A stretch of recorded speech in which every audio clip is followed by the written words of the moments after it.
આમ તો ભાષણ કરવાનું કીધું છે, પણ ભાષણ જેવું આપણે જાજુ તો બહુ ભાવતું નથી.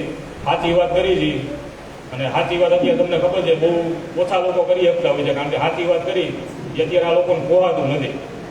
સાચી વાત કરી એટલે સીધી ગાડી આવી જાય. ગાડી જોકે આજ તો પડી જ છે, એટલે આજ તો સીધા જ લઈ જાય કદાચ. બહુ સાચી વાત કોઈ છતાંય આપણે થોડી ટ્રાય કરી સાચી વાત કરવાની.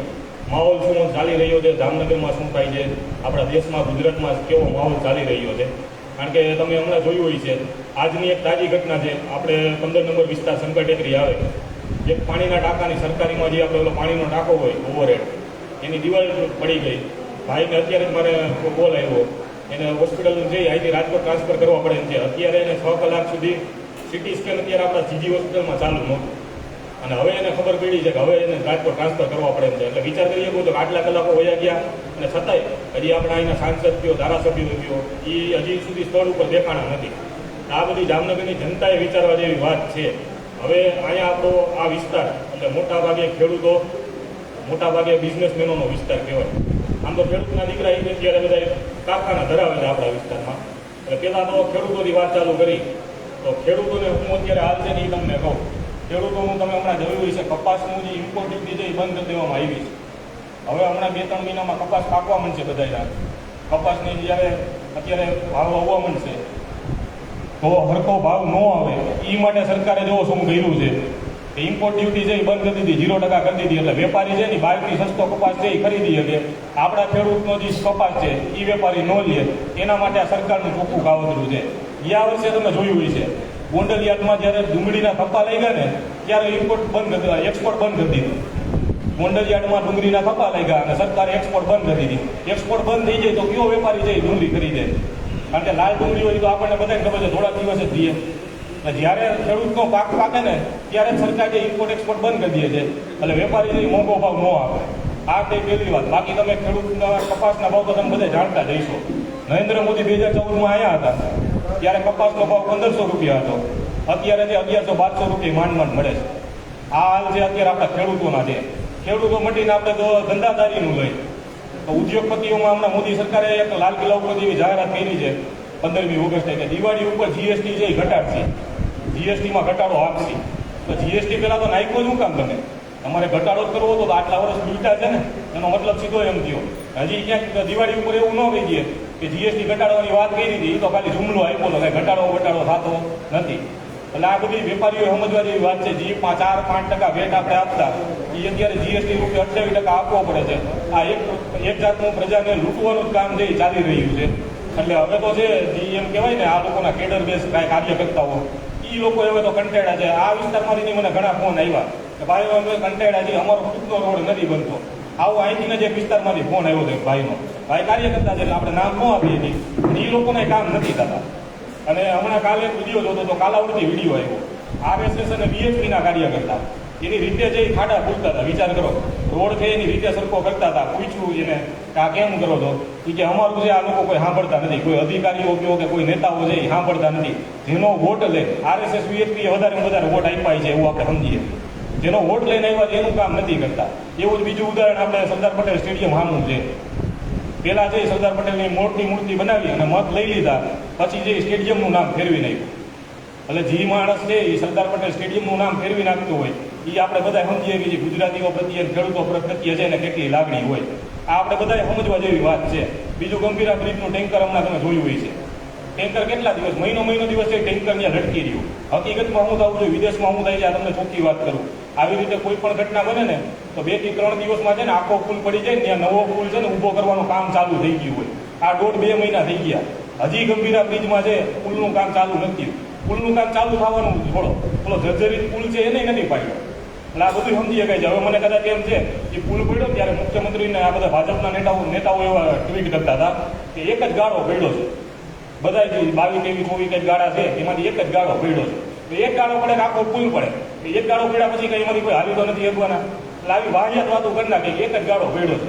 તો હવે મને લાગે કે પછી એક જ ગાળો ઊભો કરશે, પાછો પુલ ચાલુ કરશે, પછી બીજો ગાળો જેથી પડે તેથી બીજો ગાળો ઊભો કરશે. એટલે આ લોકોની છે ને આ સિસ્ટમ છે, કાંઈ કામ કરવાનું થતું નથી, કાંઈ કોઈને જનતાને જવાબ આપવાનો થતો નથી. નેતા સુધી જે આમ જનતા જે પહોંચી જ નથી શકતી. આમ આદમી પાર્ટી આવી છે એ આવી જ એટલા માટે છે કે આમ આદમી પાર્ટી છે આમ જનતાના પ્રશ્નો છે લઈ શકે. તમે અમારા કાર્યકર્તાને અમારા નેતાને છે ગમે ત્યારે મળી શકો, ગમે ત્યારે ફોન કરી શકો. અડધી રાતે ફોન કરવાની જરૂર. ગોપાલભાઈ ઇટાલિયાને એક શૂટિંગ મોકલા છે, તમે બધાએ જોયું હોય છે. બે દિવસે છે એની જનતાના પ્રશ્નો લઈને ઊભા હોય. બીજો એકય ભાજપનો કાર્યકર્તા બતાવો કે ભાજપનો જે ધારાસભ્ય હોય બે દિવસે જનતાના પ્રશ્નો લઈને ઊભો હોય. તો આ ફેર છે એક ઈમાનદાર રાજનીતિમાં, અને એક છે જે પ્રજાના પ્રશ્નો છે એને ઉપાડવો હોય એ ફેર છે. અત્યારે દિલ્હીની જનતા, દિલ્હીમાં આમ આદમી પાર્ટીની સરકાર હતી, આપણે બધાને ખબર છે. અત્યારે દિલ્હીની જનતાને જઈને પૂછો ભાજપની સરકાર આવ્યા પછી હું હાલ છે.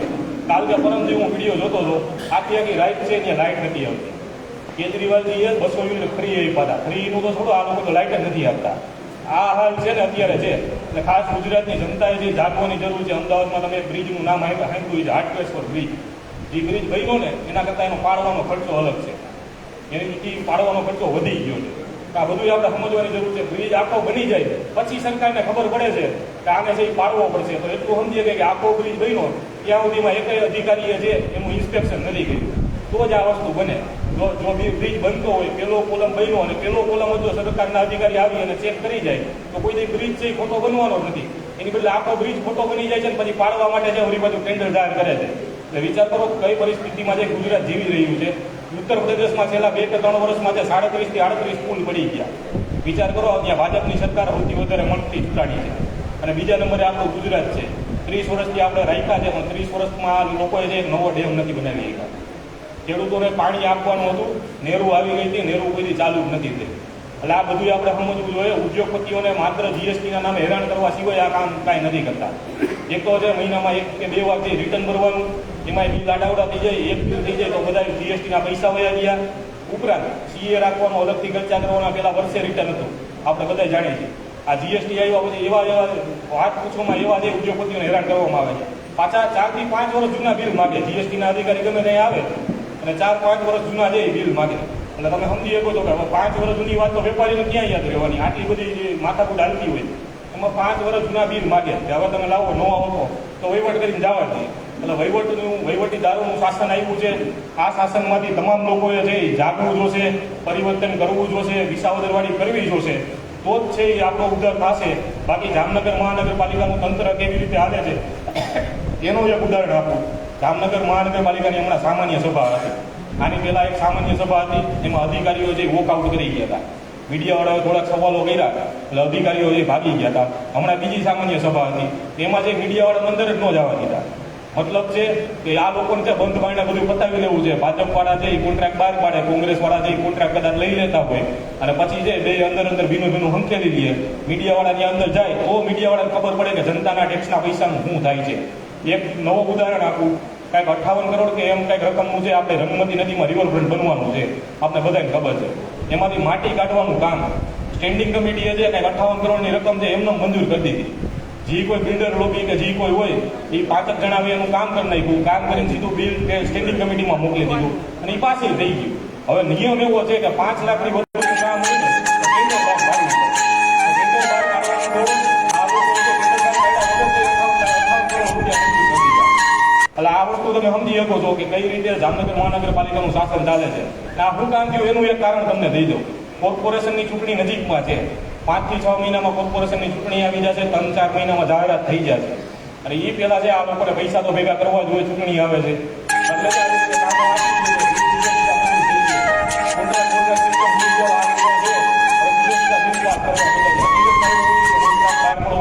ટેન્ડર બહાર કરવું જોઈએ, ટેન્ડરમાં જે બધાના રિવ્યુ માંગવા જોઈએ, એ પછી કામ થવું જોઈએ. એની બદલે બિલ્ડરો પેલા કામ કરી નાખે છે, ભાઈ સીધું કહી દે છે કે આટલું ફંડ અમને મોકલાવી દેજો, આટલા પૈસા અમને મોકલાવી દેજો. આ રીતે જામનગર મહાનગરપાલિકા કામ કરી રહી છે. એટલે એક રીતે છે ને જામનગરની જનતાને છે ને અંધારામાં રાખીને બધા કામ થઈ રહ્યા છે. તળાવની બાજુ નવો રોડ બન્યો, આપણે બધાએ જોયો હોય છે. 2 દિવસમાં વરસાદ આવ્યો, પાણી થઈ ગયું હતું. મતલબ કે પ્રોપર પાણી નિકાલની વ્યવસ્થા જ નથી. પવન ચક્કીથી લાલપુર રોડ ઉપર હમણાં બધે નવો ડામર નાખ્યો હતો. એક વરસાદ આવ્યો, બધા ડામરમાં અત્યારે ચંદ્ર અને મંગળ જેવડા મોટા ખાડા પડી ગયા છે. એટલે આ બધું આપણે સમજી શકીએ છીએ. એટલે જામનગરની જનતાને અંધારામાં રાખવા કરતાં હું એમ કહીશ આ લોકોએ 30 વર્ષથી ગુજરાતની જનતાને અંધારામાં રાખી છે.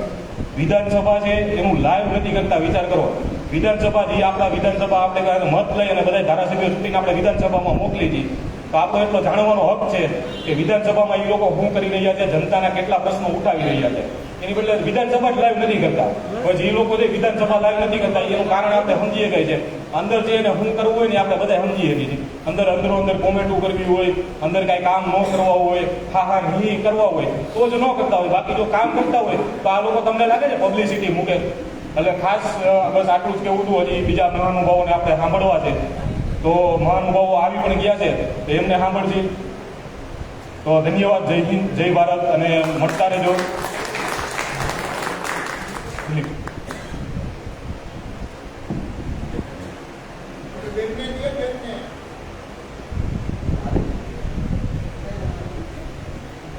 આપણી વચ્ચે ઉપસ્થિત તમામ જામનગર શહેર આમ આદમી પાર્ટીના તમામ બોર્ડના પદાધિકારીઓ છે.